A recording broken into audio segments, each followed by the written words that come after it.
Reading and receiving TSCT email messages. We're going to quickly show you some of the main points from your reading and receiving your email messages. We've already shown you how to access your email messages, and the window that we have here is the main window that comes up. Remember that your email address for people to send things to you is your username at stevenscollege.edu. Your username, first initial, middle initial, last name, that's what people will use as the address to get messages into your receiving bin so that you can read them. You can see the main window here. We have folders on the left hand side, and that allows us to organize messages in groups if we want to save them. This is great if you have a smartphone. Sometimes it's hard to find messages, but if you put them into little folders, it's a little bit easier to find. On the right hand side are the messages themselves. The received messages can be sorted. There's a From tab, a Subject tab, and a Receive tab above the actual messages that you have themselves. If you click on these tabs, it will sort the messages in this manner. By default, it's sorted by received. That's probably the best way to use it.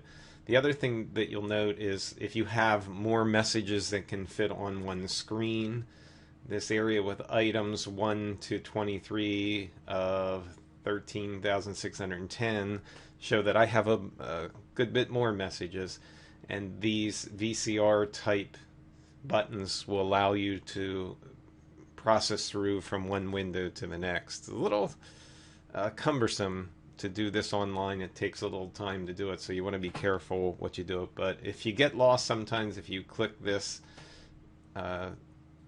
fast reverse or fast forward button, whichever you want to call it, fast forward, it'll go back to message 1 depending on how you have them sorted. Notice that some of my messages here are in bold. That means that I've received a message, but I have not clicked it to open it to read it yet. The ones that aren't in bold are messages that I opened. So even though I have a bunch of messages received in order, I haven't opened all of them to take a look at what's there. Finally, the last thing to note is see these paper clips in a message? That means that there's an attachment. If I open this message, I'll be able to read the attachment. To open it, let's do that. I just double click. I open that message, and you can see at the top is the attachment. In this case, it's just a Word document. If I double click on that, I might be able to open it, but if I right click on it, I'll be able to save it, so I'll definitely be able to open it. So someone sends you pictures or documents or spreadsheets, this is where they're going to end up. Okay, just to make sure we got how to open and read a message, I'm going to double click on this message to open it up so that I can read it. You'll notice that the text is more, pictures and text actually are more than one screen, and I can scroll up and down like I normally do. There's probably nothing new here if you used Windows before. To close the message, I just click in the X box in the top right hand corner.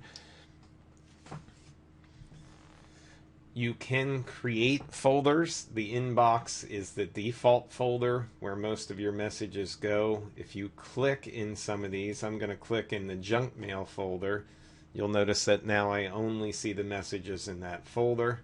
Going to click back in the inbox. Some people get messed up by clicking in other boxes and not going back to the inbox and wonder where all their messages went. So you click back on the inbox. If you want to create a new folder, right click on here and create new folder. To put your message in a folder, all you have to do is like anything in Windows, select the message by clicking it, drag it to the folder that you want to, and if you leave it go, it'll end up in that folder. Should be fairly straightforward. One thing to note too, that from the time that you log on, if you receive any new email messages, they will not show up in this window.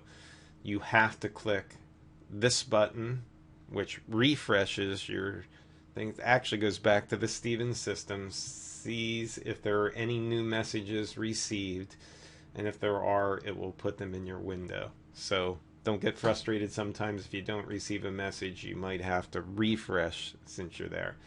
Last thing that you want to do when you're done is to log off. It's not necessary, but it's probably a good thing to make sure that no one's accessing your email. And you click the log off button and it logs off. That's it.